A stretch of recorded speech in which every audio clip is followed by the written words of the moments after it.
Hey everyone, welcome back to Two Spot Monkeys Live. Happy to have you joining us here for episode 30 as we're jumping back into this 2 weeks in a row.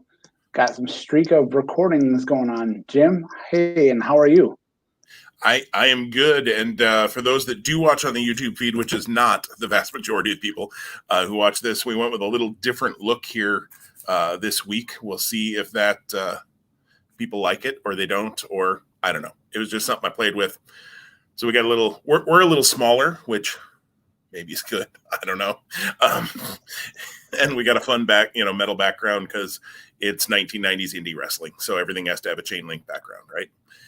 Yeah, it was really wrestling. I feel like we're like WCW Pro going on. Yes, that does feel a little bit. Yeah. I really should work on the font for Two Spot Monkeys and see if I can find a good WCW font. They're probably out there on the internet somewhere, right? Well, this is an Easter egg if you haven't watched us on YouTube. So if you're listening on your favorite podcast platform, check us out on YouTube so you can find this Easter egg, and there'll be one later on in the show too. That's right. Have a little fun with it. I did forget to put one thing on our rundown. I'll talk about that later. We got to update at the end of the show. We'll have to update our NFL picks from last week and make our picks for this week as well. Yeah. I don't know why I just told you that live on the air when nobody knows that we had a conversation before the show started. But let's talk wrestling first, Tom, and then we'll get into football at the end of it. As of last week's show, you had not seen the last two matches of New Japan's Wrestlekingdom, so we talked about the head-to-head and matches up to that point. You had a 2-match lead at that point. You were perfect, in fact, going into that point on the two shows, and I obviously had missed 2 matches. But we did have one more match that had a difference in it. We both had Hiromu Takahashi over Taiji Ishimori, and we were both correct on that pick, obviously.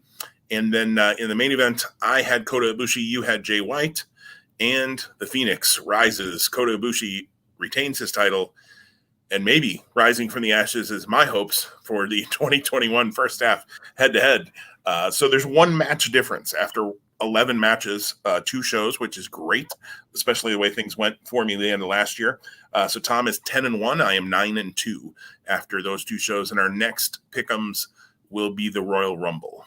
I believe we are not doing pick'ems for Impact's pay-per-view this weekend because neither Tom nor I watch Impact regularly, and at best, we'd be making guesses. We are doing pick'ems in our fantasy league for it for fun, but I'm not willing to risk our competition on Impact. Just not doing it. But I never put up that. There's our head-to-head update. Tom still with the lead, but only one match so far.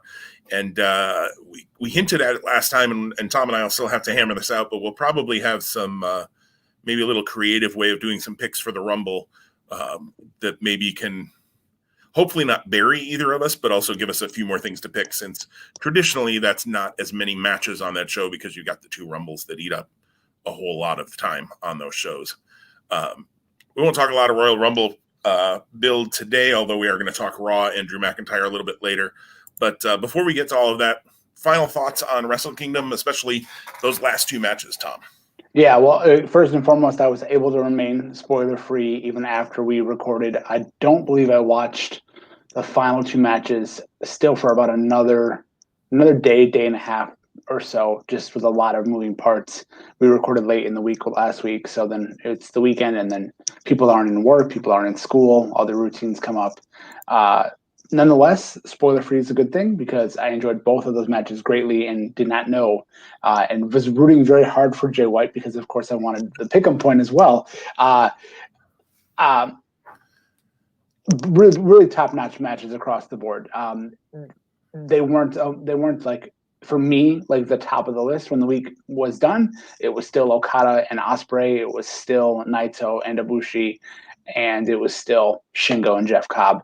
That being said, that's just my flavor. I won't be mad at anyone, nor would I even think to. It's not even fair. If those other matches were your flavor, they were great.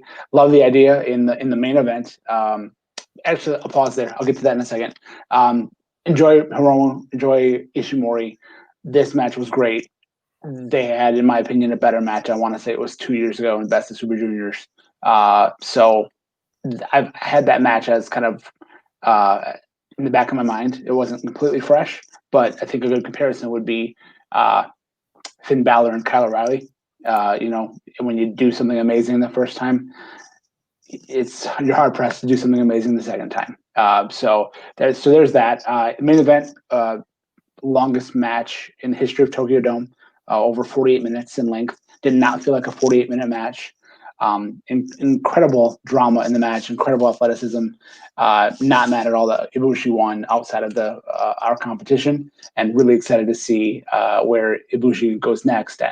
We obviously know because we saw the challenge from Sonata, and they'll build to, I think it's New Beginning when they're going to have that match. So that's exciting. Yeah, no, totally agreed. And I think Ibushi Sonata is going to be really, really good too. I'm with you. Takahashi and Ishimori, they were great. They had a great match. The one a couple of years ago probably was better, but that's kind of like saying, your favorite ice cream is a little bit better than your second favorite ice cream. So that's not to downplay that match in any way. It was really enjoyable. I think I liked Ibushi in white actually better than Naito and Ibushi on night one. And again, we're talking two really good flavors of ice cream here. So it's hard to say that. I would probably have that match third on my rankings, behind Okada Ospreay, which would be number one, and Shingo Jeff Cobb would be my two. And I actually would move it. And again, hard for me to say Ibushi and Naito would have been my fourth favorite match out of those two nights, but it's just because there were four really strong matches that all I think you can make an argument. I agree with you. Anybody who wants to arrange those matches in any other order, I can't be mad at you about that. Or some other matches even that we've seen. We're not really talking NXT this week, but I thought the last woman standing match was very good at New Year's Evil. We have had some really good wrestling here in the first 14 days of 2021.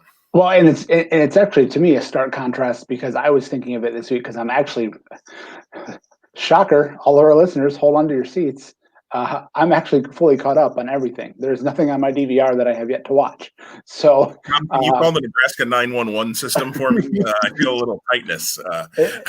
It's unbelievable, right? So, but for me, there's been a stark contrast in the quality of wrestling. Not to say that things this week have not been high quality, but last week was super upper echelon match of the year quality. This week, excuse me, there's just been, in my opinion, some really good matches, but nothing that's happened this week that I've seen has even come close to the ballpark of where we were last week. Yeah. No, I would agree with that. So I would give Wrestle Kingdom a massive thumbs up.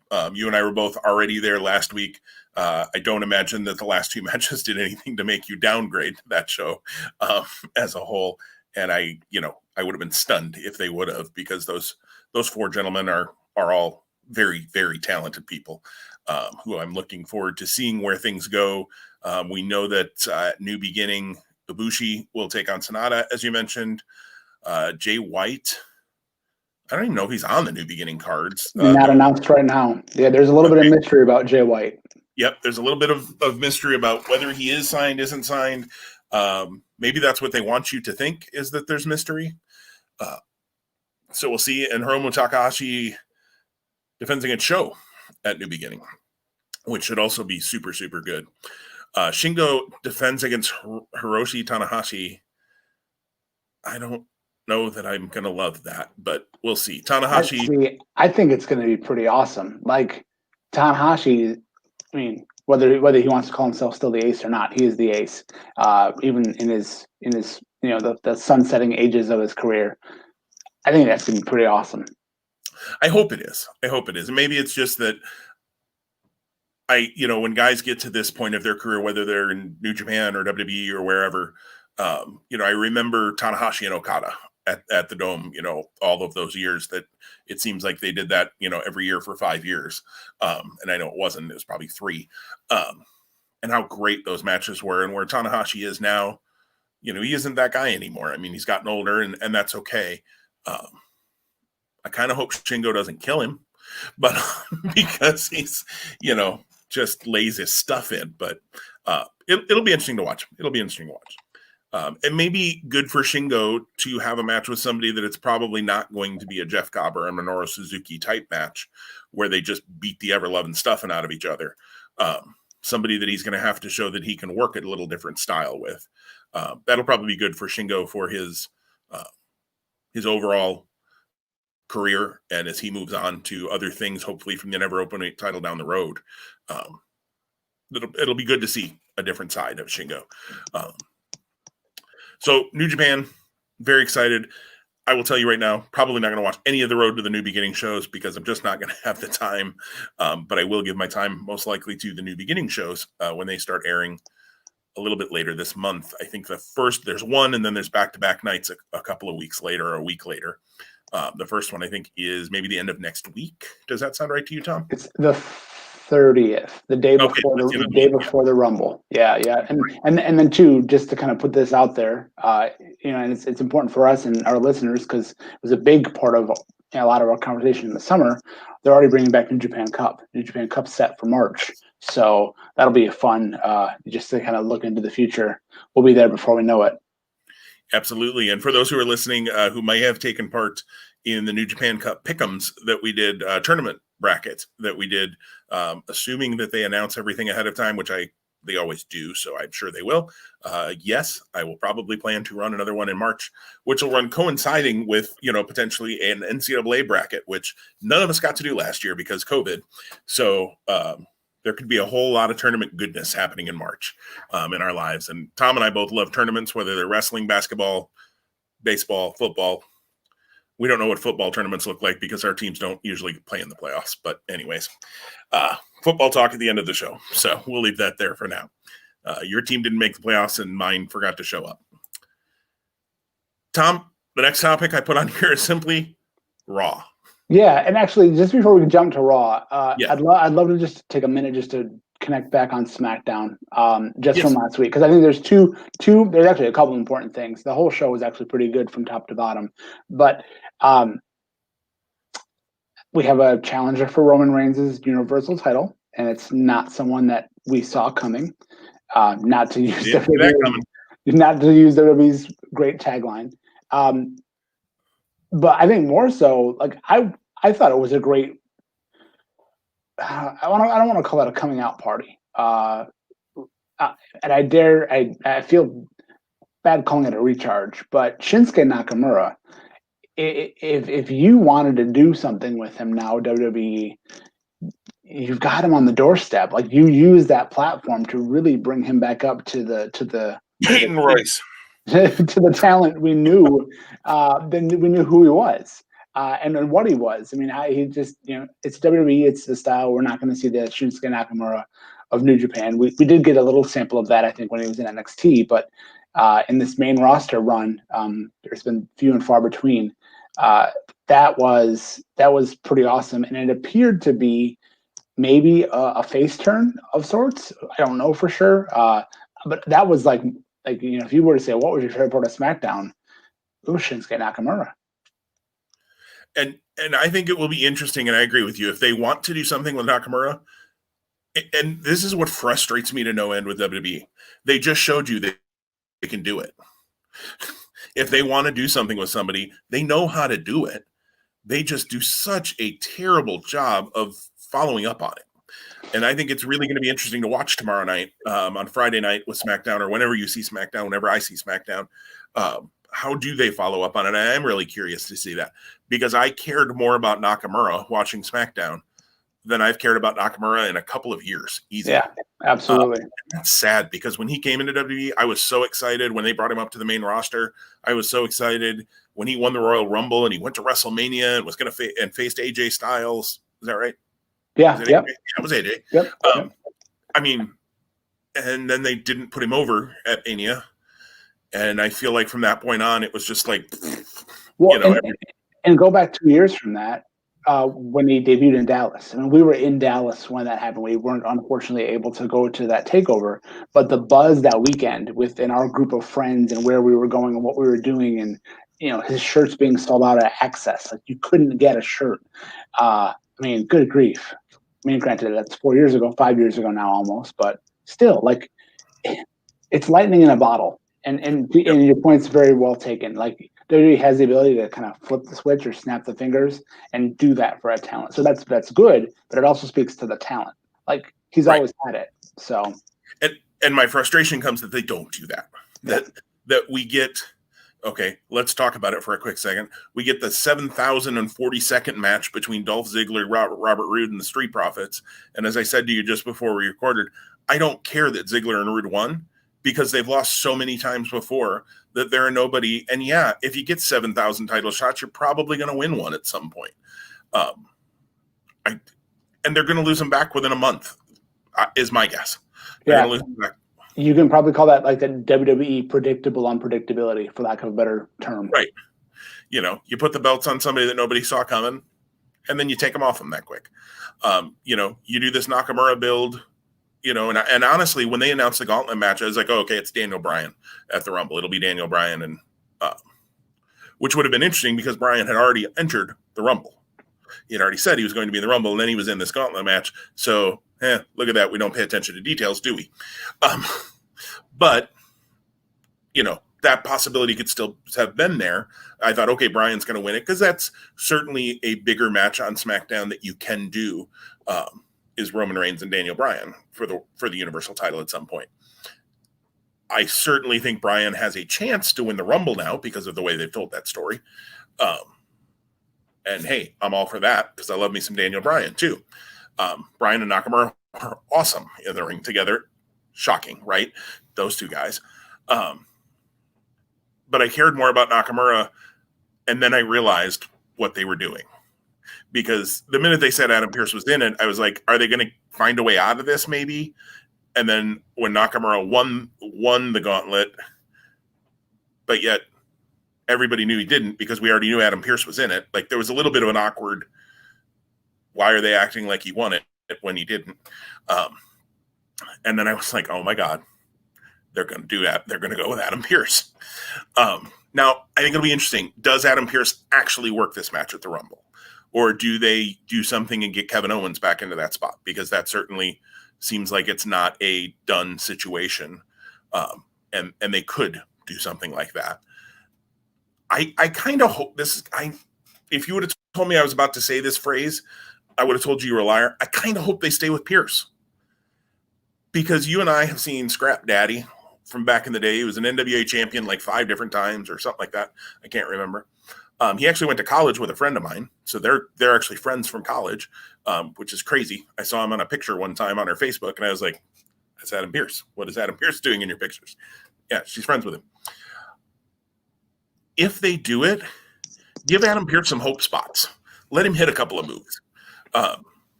For a guy who was a journeyman wrestler and was all over the country and all over the world working, he gets one shot at the Royal Rumble. And it's not even in the Rumble. It's a Universal title match with Roman Reigns. Don't have him just eat a spear. And Roman Reigns doesn't tend to work those squash matches, even when they should be squash matches. He does this like, I'm going to punish you forever in a day, and you're going to get 1 or 2 hope spots. I don't know. I actually, is it going to be a match of the year? No, it's not. But could it be entertaining? It could be. Yeah, I'm hoping for that, and again, it could be an incredibly emotional match. And I know they don't like to talk about what you've done before you showed up in WWE because that doesn't matter to them. But here's an opportunity where you could say, hey, he's our official, but he's a former wrestler. And so here's his chance. And I could see Roman abusing him or toying with him, and then it causing Pearce to let the emotions overtake him and then to fight back finally. And if they do it and do it well, it could be really good. And Corey Graves most likely crossed paths with Adam Pearce at some point. So he would be a perfect person to be able to tell that story. I kind of almost wish it was on Raw because I know Joe crossed paths with him. I think I probably have seen Samoa Joe and Adam Pearce matches back in the Ring of Honor days. So,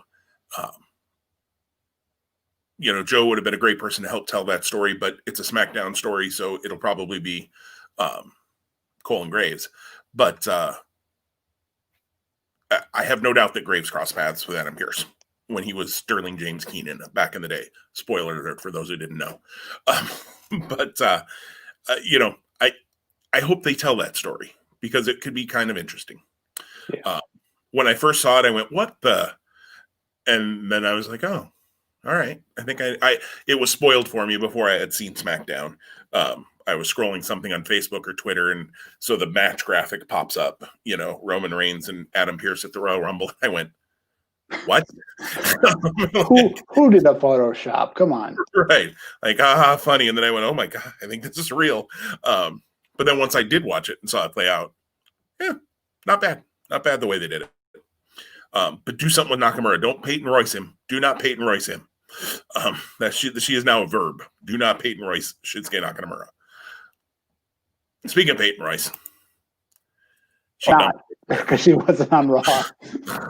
Lacey decided to hang out with Ric Flair instead of Peyton Royce.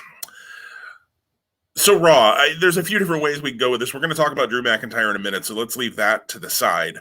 Raw was an interesting show this week. You mentioned before we started recording, you got Jeff Hardy works 2 matches. You got Matt Riddle, works 2 matches. Okay.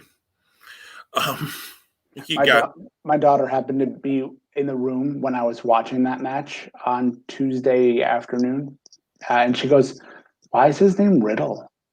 So that was just funny. And I go, "It's not just Riddle, but that's what they're calling him, because if you Google Matt Riddle, it's going to show up some of the allegations that have come against him. Because if you just Google wrestler Riddle, it's not going to bring up the same Google results. Anyways, the mind of Vince McMahon, ladies and gentlemen. That was why they changed his name. He could be just the original Bro. No, that would actually be better. Or just, you know what? They probably would have just called him Bro. Yeah, they don't like more than one syllable names. Right? Anyways, names. Jackson Riker getting the win over Jeff Hardy. Jeff Hardy and Elias rivaling Dolph Ziggler and Robert Roode and the Street Profits for how many times they can wrestle each other. Meanwhile, you got a whole bunch of people on the Raw roster that weren't on the show, some of whom I've read were there. Cedric Alexander and other folks, Shelton Benjamin. I don't know what that means, given that obviously there is some level, as we're going to talk in a moment, of COVID that's gone through WWE. But I've heard that they were there, so I don't think that's the situation. I don't know. It was a weird show, but hey, T-Bar got a win. There's our retribution spot for the week. Absolutely. And the funny thing was, they had this little storyline going where Retribution was losing all their matches, and Mustafa Ali was getting more and more angry each week with Reckoning and with Slapjack and for losing matches. And I kind of felt like now T-Bar wins a match, and it just felt like, okay, he won a match. Like, Ali was happy, but it wasn't like this major turning point now for Retribution. And maybe it will be down the road, but they didn't play it up like they finally got a win. So what was the point of doing all that stuff where he was getting mad? Now maybe T-Bar will be the only one who can win matches, and there'll be something that bubbles up around that. But and where's Ricochet? Like, that's the perfect opportunity to beat down Woods after the match and have Ricochet make the save. Just continue that story. It was listed as being at the show backstage, and they just didn't use him. Yeah. Well, again, we don't need to beat a dead horse. What I will say is the two things that really stuck out, besides what we'll talk about with Drew McIntyre, for me, are just the Keith Lee Sheamus thing, which it appeared to be that you would think that it looks like they've put a fork in it and it's done. But this is WWE, so just like you said, Jeff Hardy Elias, 7,000th match. Who knows? We could see Keith Lee Sheamus next week, but it appeared to be like just a weird issue, like strange bedfellows without a doubt. And the way it played out is, of course, they beat the Miz and Morrison, and then they went to commercial break, and then they were brawling, and then they had a match, and Keith Lee won. That was the part that threw me, was like nothing really happened in the match, or if it did, I missed it. But nothing really happened in the match that was that they should be at each other's throats at the end of the match. And then all of a sudden, they come back, and it was like they just had to beat on each other. Brothers fight, I guess. I don't know. It was weird. It was weird. And my other thing was just I love the closing angle with Alexa Bliss and Randy Orton. The Triple H stuff was a little goofy and hokey because the fact that the COO just disappeared with a flaming sledgehammer and doesn't have any explanation. I don't know. But I wish almost that this is what had happened the week after the way Raw ended with Randy Orton with the match. Like, that would have made a whole lot more sense to me chronologically. The fact that we had that week of Legends Night and all the stuff that happened with Orton was good. And I don't think that if they had done this last week, it would have overshadowed Goldberg. I mean, I really think like there's two different WWE universes right now, for lack of a better term. There's like the wrestling universe, and then there's the gimmick universe. And this is without a doubt the gimmick universe. Yeah, I really liked it. I liked that she had pain written across her glove. They didn't really mention that, and I thought that was a little odd because I had seen a picture before I had seen the end of Raw. I got to stop being on social media until I watch these shows. But I had seen a picture of the fireball and her with her hand under her chin, and I thought, well, that's just a really weird place for her to hold her hand while she's shooting with the other hand. Like, what is that? And then once I watched it and was able to see, the couple of seconds right before that where her hand came up and it said pain, okay, well, that makes a ton of sense. And I like the fact that Alexa had the guts, whatever you want to say, to pull the trigger, basically, or drop the match, or whatever analogy you want to use, and Randy didn't 2 weeks ago. So I really did like that. The Triple H disappearing thing, I agree. It was a little bit cheesy, and you could tell, obviously, it was pre-recorded because of that. But it's the Fiend universe, and weird things happen in the Fiend universe. So I don't love it necessarily when things like that happen, but if they're happening within the context of the Fiend storyline, I guess I come to accept it. Whether it makes a ton of sense or not, I just kind of go, okay, it's the Fiend, so weird things happen. I mean, they lit a dude on fire. So, I guess Triple H and his flaming. I thought the flaming sledgehammer was well done, though. As far as you didn't see it, and then all of a sudden he brings it up and it's flaming, and kind of the look in his eyes. I also did like when the lights first went down, the first set of lights went down, Triple H had a look of fear on his face. And I thought that was really good because Triple H is the game. He's the king of kings. He's the blah, blah, blah, blah, blah, blah, blah. And I understand he kind of had to work that match because of what we're about to talk about with Drew McIntyre, and they kind of had to punt at the last minute.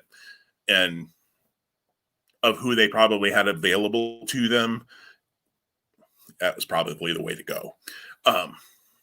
So I get why he was there in the match. But I thought to have the game, Triple H, the legend, afraid of the Fiend, gave back, even if just for a moment, gave back a little of that aura that the Fiend, I think, has lost over some time because of the way that they've done things with him. So I like that. I'm also a Fiend fan. I just like the character, and I like what they do, even though it's hokey and I have to suspend a ton more disbelief than I do for any amount of wrestling. I like horror movies too. And so I kind of look at it that way. And some people don't like that, I know, and that's fine. I totally get it. But I enjoy it. I'm looking for the Fiend Ultimate Edition. I know that. I don't know. Maybe we'll see that later when you unbox things. I don't know what you ordered. So, but that figure looks awesome to me. So, big Fiend fan. Well, should we talk about Drew? Yeah, absolutely. Yeah. So, I mean, the major story, and this broke before Raw went on the air, was the disclosure that Drew McIntyre had tested positive for COVID-19. So just before we get into this, it's been really interesting because I had a coworker recently who tested positive. We're all working remotely, so we're not really moving, within an organization or a workplace. You battled it, in 2020, Jim. Your wife did as well. So I want to just start by saying, because this pandemic's been horrible and the death toll is seemingly insurmountable, and as a nation, we continue to wrestle and just not wrap our arms around this. I watched the news tonight. There's 30 million COVID vaccines out there, and they've only distributed a third of those. I mean, that's sadly like just a microcosm of the chaos in the United States. So any of our international friends that might be listening to this, I don't know how good or bad things are for you guys, but I love my country. I always will, but things are just not where they need to be. So I preface all of this in that statement just by going, we need to stop if we are, if we're not. And I wrestle with it myself that getting COVID-19 isn't a scarlet letter. Like, you're not like bastardized because you get COVID, but there's such a heightened awareness and concern for the spread of it that I think that's where things come into play. And with that, we have not heard anything. I think from the beginning of the pandemic until now, the way WWE has run their programming across all of their platforms, you don't hear any acknowledgement of it. They don't make a deal about wearing masks. When you see some of the docs that they've done on the network, there's a little bit more of kind of the behind the scenes and the human side, like not the character side, even though they are the characters.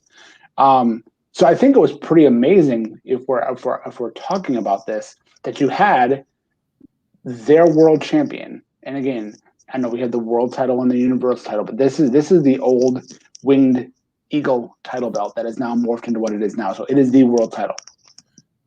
You had your world champion coming out to begin the show and making a statement about this disease. I thought it was appropriate, but I was also stunned. Like when and how did Vince McMahon, because again he calls the shots, make this decision, and why Drew McIntyre? I have a couple of thoughts, but I'd love to hear how you received that news and what you thought and how it landed with you. Yeah, I agree with you. They have not said the words COVID-19 on their programming, I don't think, until Monday night. I think they, at very early, when they canceled like SmackDown in Detroit, and they did it at the Performance Center, and Bayley talked to all the fans who weren't there, like they were sitting in the crowd. And look, I don't mean to rag on Bayley. Like, they were trying to figure it out at that point, and working in an empty arena is not something most of them have ever done, or, some of them have worked shows in front of like 4 fans when they were working indies, but this was a different thing. But they talked about, like, because of the global health situation and things like that, I don't think they had used the words COVID-19 until Drew McIntyre said them. Or maybe the announcer said that he had COVID, before his little promo thing. I loved that it wasn't just, I figured, to be perfectly honest, when they said he was going to address it, I figured one of two things. Either they were going to strip him of the title, which I would have hated, because in most cases, unless he was affected awfully by this disease, a couple of weeks, hopefully he'll be rare and ready to go. We've seen it in football. We've seen it in a lot of other places. There certainly are risks for prolonged problems from it, even if you're not symptomatic, which he has said he is not symptomatic, at least as of Monday night, he wasn't. And so certainly I'm sure they're going to be checking all of those things. They should be checking a lot of those things anyways, just because of the sport and what they do, as far as keeping an eye on people's hearts and things like that. Blood clots are a problem after COVID sometimes too, so I'm sure they're going to be keeping an eye on those kinds of things as well. But I was a little afraid that either they were going to drop the title, which I would have hated, just because let's see how this plays out for the guy before, obviously it was a new thing. He'd been on the show the week before. Or I thought it was going to be, hey guys, sorry I can't be there tonight. I have COVID-19, and Bill Goldberg, here's what I'm going to do to you, and they would have just gone past it. The fact that they split those two promos into two totally different things. And when he talked about him having COVID, he gave that kind of public service announcement, like you said, where he said, wear your mask, socially distance, do these things. WWE has not pushed any of that on their programming, like you said, at all. And frankly, I think they've been wrong to not do that, because they have a voice. Now, obviously, we know there aren't fans there, or there are very few fans, at the Capitol Wrestling Center, and how many of those are actually students, not fans. The Thunderdome has had no fans because it's all the video screens, that kind of thing. So what they're doing, but they're not saying it. They're not naming it. AEW, on the other hand, has said, we've got 400 fans here tonight. They're socially distanced. Everybody's wearing their masks. We're doing things to keep everybody safe. So they're naming it. Even if they're not saying COVID-19 a lot, they're saying it some. They've talked very honestly about, hey, Scorpio Sky was supposed to be on the show tonight, but he was, exposed to somebody. He's not sick at this point, but out of an abundance of caution, he's not going to be on the show tonight. We'll get his match in next week or the week after when he's ready to go. I know that happened with him at one point. I know that's happened with some others. Chris Jericho just came out and said that he had COVID back in September. I would have to look back and see if he missed 2 weeks of AEW. I'm curious because I feel like he's always on the show.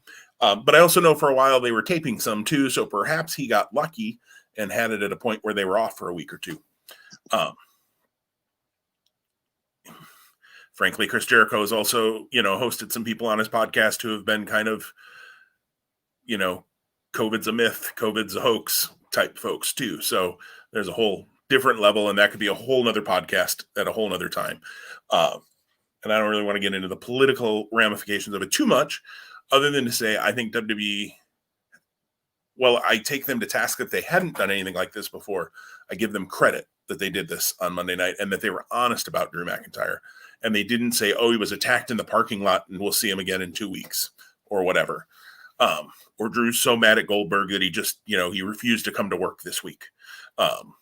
Something stupid. They come up with lots of stupid reasons why people miss when they're hurt or when they're sick or when they have a family emergency. They were honest. I don't know if Drew was part of the decision-making process and said, I just want to be honest about this. I'm going to say something on my Twitter, so you might as well let me say it on Raw or whatever. But I'm glad they did it. I do think part of the reason that they decided now to do it is because it was Drew McIntyre and it wasn't Caleb Braxton or, there's been rumors that Corey Graves had it when he missed a few weeks. Some others have said that they have been positive in the past. I can't remember now who. Caleb Braxton's the first one that comes to mind. She actually has said she's had it twice, which, goodness. I'm thinking they did it, though, because it was Drew and it's their champion, and they felt like they could earn some points, maybe, with Drew saying that. Yeah, and of course, we'll never know. I don't think at least we'll ever know. So the interesting thing will be, hopefully he recovers quickly. Again, being symptom free, but still having it. He's going to clearly have to test clean, test negative, and have it be out of the system to get back for what is arguably top 3 match at the Rumble, top 4 match at the Rumble. I mean, you got top 4, yeah. Yeah, you got 2 title matches and 2 Rumbles without a doubt. So that's and beyond all that, of course, his health and wellness is important, his long-term health, and any potential exposure that might have happened. And again, right. I know they'll do their due diligence to work through that. It's just it's such a stark contrast from what they weren't doing to do this, and then when you see all of the other pro sports and how they're communicating and handling it, even furthermore AEW, like you mentioned. So again, there's no game plan for this. I feel like honesty and transparency is the better road to take, but we're also talking about WWE here. So, well, and look at Ring of Honor. They had 4 stars who, I assume in most cases, a couple of them have come out and said it, tested positive before on the test they took before they were going to travel to the Final Battle tapings. So they didn't come, and Ring of Honor very quickly got out in front of that and said these 4 people are not going to appear because they didn't meet, what they have to be able to travel by no fault of their own. It wasn't, the way I said that made it sound like it was their fault. No fault of their own at all. And it certainly, Ring of Honor didn't make it sound like their fault at all. So they were out in front of it. So kudos for WWE to catching up to what AEW and Ring of Honor and others have been doing.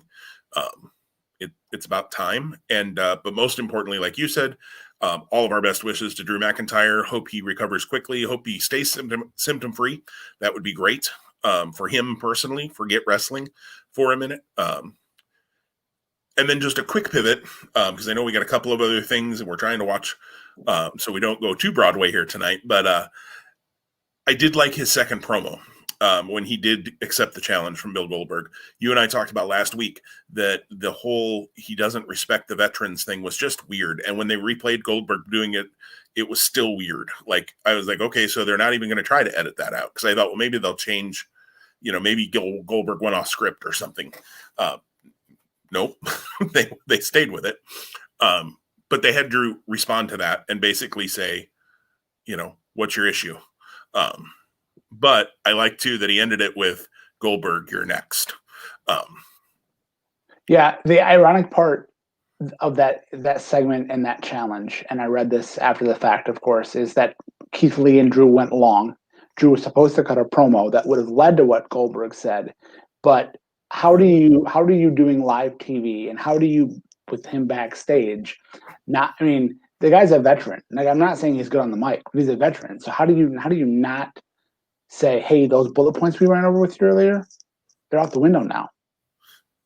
I don't know. So, but we got what we got, and they did their best, I think, to try to further the story and fill in the holes on Monday. That's interesting to know, and would have made tons more sense than what we saw a couple of weeks ago. Yeah. Well, let's flip companies here and talk a little AEW New Year's Bash. We didn't get a chance to talk about it last week because we hadn't seen it. But now both of us have seen both shows from New Year's Bash. We don't necessarily need to go match by match or anything like that, but let's maybe go night by night. Night one, I'll run down the results just real quick just to jog your memory in case there's anything, Tom, that you want to talk about. But the Young Bucks and Kazarian and Daniels beat the Acclaimed and TH2. Wardlow beat Jake Hager. Cody beat Matt Sydal. Cody Rhodes beat Matt Sydal. Hikaru Shida beat Abaddon to retain her title, and then Kenny Omega and Rey Fenix had a spectacular match to end the night, and Kenny Omega keeps his title. And then, of course, we had the angle at the end with Omega, the Good Brothers, and the Young Bucks, which then had a strange twist on night two, but we could talk about that in a minute. My initial thoughts, Omega Phoenix, just as great as I thought it was going to be. Really, really strong match. Omega wasn't losing the title. We knew that. They're just getting going with this Omega title reign, so he's not losing that title anytime soon. Rey Fenix is a great wrestler, and maybe someday will be the AEW World Champion. But it's not now. But nothing wrong with that match. I enjoyed night one as a whole. And I will say I like that Wardlow got the win in that Battle of the Hosses. I like Wardlow. There's a little something there for me for him. And so I like that they didn't just go with what would have been to me the easy booking and put Jake Hager over. They gave the young guy the win. I like that. Yeah. Omega Phoenix was phenomenal. Again, so back to my comment earlier where I said that whole first week of January, there were bangers. There were bangers in New Japan. There were bangers in WWE. There were bangers in AEW. There's been a lot of good wrestling this week, but no bangers. They got the bangers out of the way. But yeah, that's top 5 of the year for me, without a doubt, right now. And again, it was a nice, different pace match from what we were like. So when you think of what you thought of last week, like Raquel and Rhea and Drew and Keith and the New Japan, quartet or fivesome, if you will. This was different. Like, even if you thought you could compare it to Takahashi and Ishimori, it wasn't the same. So just great. And like, when you talk about some innovative athleticism, that was on display there. And that post-match angle, holy smokes, was that fantastic. Like, I kind of thought we might get there eventually, not that specific angle, but like the Good Brothers showing up. But the way it ended was super cool. Gave me like NWO vibes back from the day.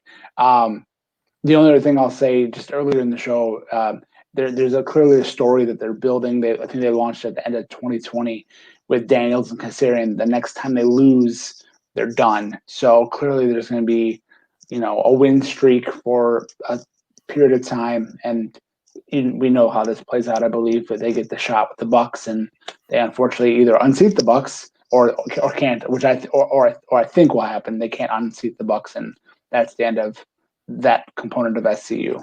Do you see when they break apart, when they lose that match, does one of them go heel? You'd have to think so. I could see Christopher Daniels really taking a step back and being more of a coach, but I don't know.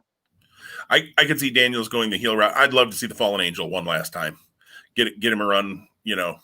Let him remember who he is, kind of thing. I would enjoy that. But I always loved the Fallen Angel character back, 20 years ago or whatever it was, 18 years ago, when he was at his height as the Fallen Angel. I was a big Christopher Daniels fan back then, still am. And from all accounts, one of the super nicest guys, too, that you'll ever meet. So kudos to him. And I agree. Yeah, he'll move into a coaching role. Kazarian's probably not far behind him, to be perfectly honest. I think that'll be interesting. The other piece was they set up a match for night 2 then. I think the wording was interesting. Night 1, Miro challenged Chuck and said, "You're going to be my young boy if you lose." On night 2, he's going to be his butler if he loses, not his young boy. My guess is so the young boys, of course, are the trainees in the Japanese dojos. And I think there's always been some unwritten accusations of maybe some harassment to the young boys. And I just wonder if somebody went, can we maybe choose a different phrase? And maybe just stay away from a phrase that could, bring up some interesting things. Or maybe it's just the idea of calling me a young boy. And now the way you're going to treat the young boy. I don't know. I thought it was interesting, though, that they changed it to butler. Butler was an interesting choice, too. Like, maybe they wanted to stay away from, obviously, slave you're not going to use. Servant, I don't know. Butler was interesting. Like, I don't think it was a butler as somebody that you, like, smack around and tell what to do all the time and make, yeah, they're the ones that run and get things for you. But I usually feel like a butler gets treated with a little bit of respect. Even if it's clear that you work for me, but if you're my butler, I don't treat you like a jerk. Oh yeah, because you can poison their food. Right. So, interesting change, I guess, there. Night 2 of New Year's Bash happened on Wednesday evening. Pac over Eddie Kingston. The aforementioned Miro and Chuck Taylor match where Miro beat Chuck Taylor. So Chuck Taylor is now his butler for a month until the wedding. That's what it is. Till the wedding. So about 3 weeks-ish. Kenny Omega and the best tag team in the world, the tag team champions, the Good Brothers, took on Danny Limelight and the Varsity Blondes, Brian Pillman and Griff Garrison, and beat them, obviously. The Young Bucks were supposed to, they've been teasing or saying that it was going to be the Young Bucks. It was going to be the Elite, I guess is what they kept saying. They never said the Young Bucks. They had a little promo beforehand where the Young Bucks then, you get your own music, you go out. And then, so where did the Bucks go? Were they in on it? Are they mad about it? Like, I don't even know. Like, it was just. There was a shot with them next to Tony Khan and Dasha, and they were visibly upset. Okay, I missed that then. Okay, I must have looked down or something. But I don't know. It was like a screen and screen. So like you saw what was happening in the ring, but then you saw that. Yeah, I wanted more out of that. I wanted more of a response from them. Yep. Because they are arguably the faces or part of the face of AEW. So, and I'm going to be a little frustrated if we had them join with Kenny and the Good Brothers last week, and we're already going to do Dissension next week. Like, let that simmer a little bit. Like, let it be. Oh my gosh, I can't believe the Young Bucks are helping these guys from Impact. They're the they're two of the EVPs here along with Kenny. And granted, if you start playing the EVP angle, then it's going to be Cody Rhodes has to come to the aid, which I don't want that either. And we can talk about Cody in just a minute here. The waiting room. Oh, the waiting room. There was a waiting room segment with Britt and Cody and Jade Cargill as well. I can't remember exactly where that fell in the order here of the matches. I finished it a little while ago, but I just don't have that in my mind. FTR took on Jurassic Express of the Jungle Boy and Marco Stunt because Marco put his big boy pants on and said he was going to take Luchasaurus' place in that match. And, of course, it kind of went the way you would expect. Serena Deeb beat Ty Conti. And the TNT title match, Darby Allin beat Brian Cage to retain the title with a really cool crucifix off the second rope, top rope area. I thought that finish was pretty darn cool in that match. Yeah. So what do you think of night 2, Tom? Well, so same. What is it? Same song, different verse. same verse, whatever. Bad analogy, but the curse of the taped show is still going on for me with AEW. I loved Pac and Eddie Kingston, but that's probably my Eddie Kingston bias. And there were other high notes in the night. Like there were things that were really enjoyable. I still feel like there's an energy gap, an energy difference between live shows and tape shows. And maybe that's just a mental bias I have to work through. So I don't know. There was a lot of interesting stuff like that Britt Baker segment. Okay. I gotta say, I loved her comment though that the kid was going to get an action figure before she did. I thought that was a great, and even Cody kind of looked like he smirked at that, and I love that he kind of went maybe, like I don't know. I just thought that was. She had a couple of decent little zing lines in there that I thought were good. Britt's great on the mic. It was a busy segment because you had. I don't even think we heard from Cody Rhodes at all in that segment. Like he never got a word in edgewise. You furthered the Shaq and Jade Cargill thing, and she's got an aura and she can talk. So, I mean, however that's going to shake out, because obviously Brandy's not wrestling because she's now with child. Where it goes and how it develops, that'll be interesting to watch. But all of it in the end was a mechanism to get us the Thunder Rosa versus Britt Baker match at Beach Break. Right. So, and two things on what you said there, Tom. One, I thought Red Velvet played her role well to kind of now be, she had been kind of Brandy's understudy, and she's now going to have to step up into that spot, obviously, with Brandy not being able to. The slap she laid in on Jade, and then Jade laid in a slap on her. I mean, both of them were woo. The ladies brought it with those slaps. But I thought she showed some good fire, and that's good for her. And she's got a chance to step into a role that I think she would have been more of a supporting character in pre-pregnancy for Brandy. And now I think she's going to be a little more featured in it. She's still going to lose to Jade in her first match, let's be honest. But then, they cut to this video that was a replay of the attack Britt had on Thunder Rosa before without anything saying a month ago, 3 weeks ago, however long ago it was. So it was almost like, well, wait a minute, when did that happen? And why is Britt still on the mic talking, but now there's a backstage thing where she's beating up Thunder Rosa? It was edited really poorly, I thought, honestly. And then it jumped to a promo from Thunder Rosa that you had to stop and go, oh, okay, so that's now. So did Thunder Rosa play that video so that she could have her promo? Like, the jumps in it were just, it was not good. And for a show that should have had edits, or did have edits. It was a tape show. Yeah. You got to get your edits right.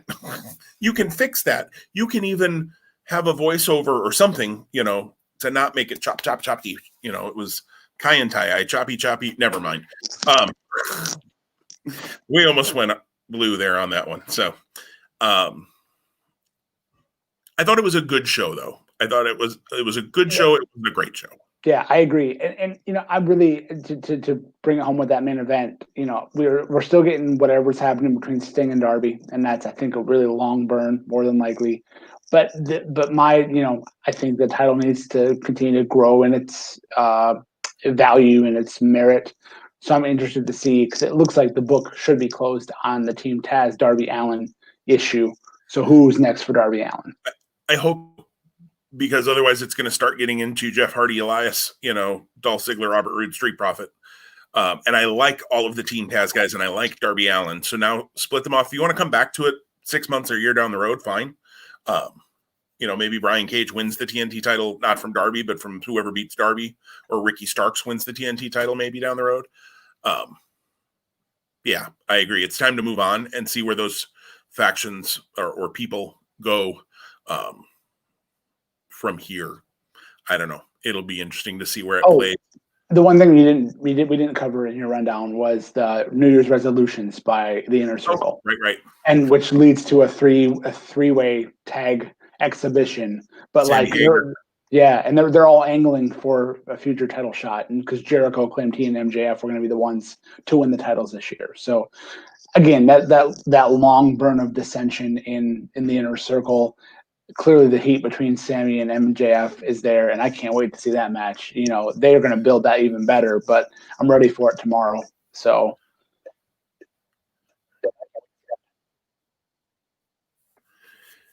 Absolutely. You broke up a minute there, but I got what your point was, and I don't know, it was probably on my end because my internet was being dumb earlier. So apologies, guys, if anything garbled there just for a minute. Sammy Hager, that was fun. I'll be honest. So here's my thing. When Sammy called Jericho a tag team slut, I don't know. Given Sammy's trouble that he had a few months back because of some really inappropriate remarks that he made about Sasha Banks as a young man, whether you feel he was punished enough or not, I know there was a lot of discussion around that at that point. I don't know that I would have had Sammy use that word. There's still another way you could have gone and gotten the same point across. Maybe I'm hypersensitive to that because of what Sammy said about Sasha in the past. And this obviously wasn't as bad, quote unquote, as what he said about Sasha. And this was in character. That was, an interview where he was just being himself. I don't know. I would have picked a different word or a different way to go with that. Yeah, you have to be mindful of your audience and in the use of the language. And I know you want to use the word shit on the show quite a bit, and it's not censored. Well, that being said, like your audience is kids too, so kind of. And they used it a ton night one, and they did try to bleep it, but they always bleep 2 words after the swear word. Like their censors were just. I was like, TNT's on a 9-second delay for the guy pushing the button. It was weird. But looking forward to Beach Break. I think Britt Baker and Thunder Rosa will be really good. I think it'll be interesting to see, do we get Kenny Omega and Jon Moxley there? Or I think we get Kenny Omega and the Good Brothers versus Jon Moxley and the Lucha Brothers, potentially at Beach Break, and then we build towards Moxley and Omega at Revolution. Does that make sense to you? Yeah. Yep, 100%. I like that, and I wanted it to be Mox and the Bucks, but you can hold that off probably. And I don't know the dynamic there. It goes back to like when I thought for sure we were going to get the Bucks and Kenny versus Hangman and FTR. We never got that match. But it's in my dreams still. Maybe now you'll get it with the Hangman and Dark Order, but I am glad to see the Dark Order was still on the show, and that next week they're going to have a segment, and it'll be interesting to see what they do with Dark Order moving forward because of Brody Lee's death, and it almost seemed like they're going to try to push them babyface, which probably makes sense because it's going to be really hard to boo them right now. So it probably makes sense to go ahead and flip them, and maybe as kind of goofy baby faces, maybe it'll work a little better. I don't know. They're not a top of the card act anyway, so it could work. Well, Tom, you, my friend, I'm going to change how we look here on YouTube a little bit. I'm going to get rid of that. And I'm going to go to that. And Tom ordered some figures from Ringside Collectibles. I have no idea what he ordered. And Tom knows what he ordered, but he has no idea what actually showed up. So Tom's going to do a live unboxing for us here on YouTube. If you're listening on the podcast side, this is going to be really anticlimactic for you. So we'll try to talk about what we see come out of this box here. Tom is using scissors now to hopefully not cut on live on YouTube. And so this is a true unboxing. He did not open this beforehand. Tom is now using his immense power and strength to rip open said box. I'm just trying to help our podcast listeners know what's happening here. And his strength has not worked, so now the scissors are back. And all 10 fingers, you still good? We are recording late, so I'm trying to be respectful for those that are sleeping. Yes. All right, let's see what Tom ordered from ringside here with a little bit of stimulus money, perhaps. This was actually fantasy money. Oh, fantasy money. Okay, that makes more sense. Yeah. Oh, I see King Corbin, the Elite. Yes. Very, very nice. Yeah. And it's very cool. Comes with the robe, the scepter, and the crown. There we go. Very nice. Very nice. I made it now so that Tom is a much larger. I'm going to take away that banner to a larger picture. I'm smaller head on the screen. Figured out how to do that. This next one is special. How many figures total do we have, by the way, Tom? 3. 3 figures. Okay. Yeah. This next one's really special. But I had buyer's remorse. And it's interesting because I wanted to get the figure that's coming to you in place of this one. But there are no regrets now that I see this. Very, very nice. The stunning Steve Austin with the WCW title. I have almost bought that a couple of times. Can I just say too, the big certified authentic thing right on the front of the box? I hate that. Absolutely hate it. But it is what it is on Elites this year, so I'm not going to get into anything about it. We have stunning Steve Austin and King Corbin. Both are amazing looking figures. They are. They look better in person than they do on video. And oh, you did. I had no idea, but it is the Ultimate Edition Fiend that I mentioned earlier. Maybe we'd see come out of the box. You had to be wondering if I looked at your order history, Tom. That is a cool looking figure. It is on my list. I need to probably just. I keep hoping I'm going to find it at Target, and I'm going to hit a Target this weekend probably to see if AEW showed up there yet, if the Royal Rumble figures, because I want the Umaga showed up. Been trying to locate a John Moxley for Annette, our friend, and I have been unsuccessful as of yet. I found another Rhodes and a Hangman Page, but no Mox. So Steve Austin, King Corbin, and the Fiend, very, very cool. And yes, I have.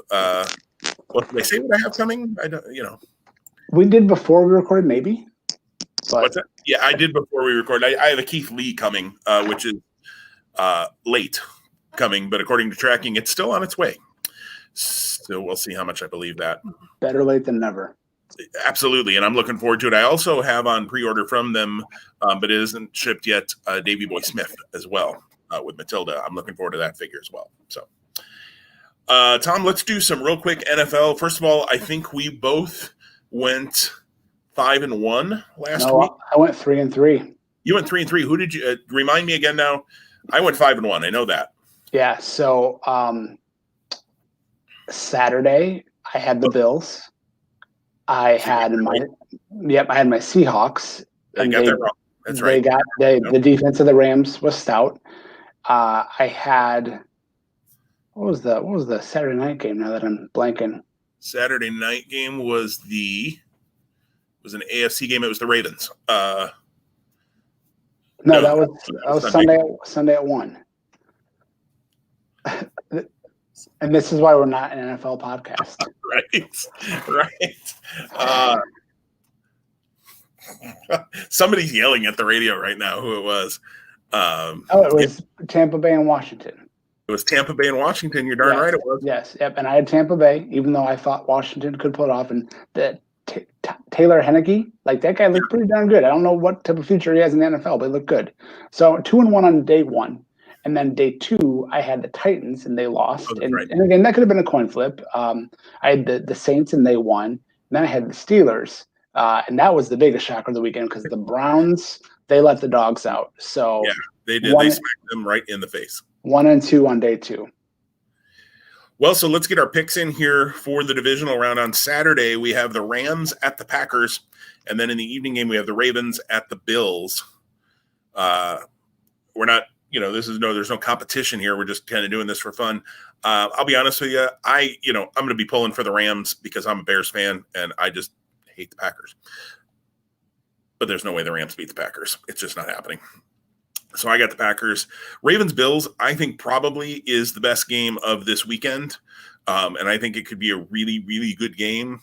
The Ravens are red hot, but there's something about this Bills team I just like. So I'm going Buffalo. I'm going Bills and Green Bay on Saturday. Yeah, I'm gonna say the same for my picks. I feel like weather should be a factor. It's actually been an unseasonably warm Midwest winter thus far. Let's keep that going because I don't like driving or shoveling it. That being said, it'll be cold in Green Bay on Saturday afternoon, late afternoon, and then it's going to be probably pretty cold and maybe some accumulation in Buffalo. But I heard not so much. But I've also heard Lamar Jackson say, whether this is a red herring or not on his part, he doesn't like playing in the snow. He doesn't like snow. He's never. Yeah. So who knows? I mean, he's got incredible talent. So maybe snow is not his kryptonite. Right. We'll see. And then on Sunday we have the Browns at the Chiefs and the Bucks at the Saints is the later game. Cleveland's a great story. They're not beating Kansas City. Kansas City, I mean, probably will end up my pick to win the whole thing. We'll see how things play out, see how games look, make sure obviously no injuries, things like that. But Kansas City is just the best team in football, I think, right now. So Kansas City is going to end the Cinderella run here for Cleveland. And as far as the Bucs Saints, I think that could be the closest game of the week. They're division rivals. They played each other twice. I'm doing picks on the Looney Bin forum that you and I are both. I think you're a member there. I don't post there often other than football picks, to be perfectly honest. I picked Tampa Bay. I don't know why. The Saints are my number 2, so I'm going to be pulling for New Orleans, but Tom Brady knows how to win in the playoffs. So I went Tampa Bay. Yeah, so Cleveland was the biggest surprise last week, and getting shot out of the cannon like they did, I think that was the story last Sunday. But the carriage turns into a pumpkin this coming Sunday, and Kansas City does win and sends Cinderella packing. And then I'm also going to go with TB12. The guy's got the pedigree and the resume, and as much as Drew Brees is top-notch guy, top-notch competitor. It's time for Drew Brees to call it a career. With all due respect, I mean he's got the talent still, but he's not the caliber of NFL player that he once was. So a lot of good surrounding parts, but Tampa Bay is my pick too. So we're I don't know if we're chalk because they're not the same, the higher seeds we're picking, but we're chalk for picks. Right, we are. So it'll be interesting. We'll see what happens this weekend. Again, let us know on our social media what you think will happen in football, wrestling, or anything else. And we will be back. Real quick, we just have to touch base. I want to know, because we didn't talk NXT this week. I know we'll do a big catch-up, I'm sure, next week.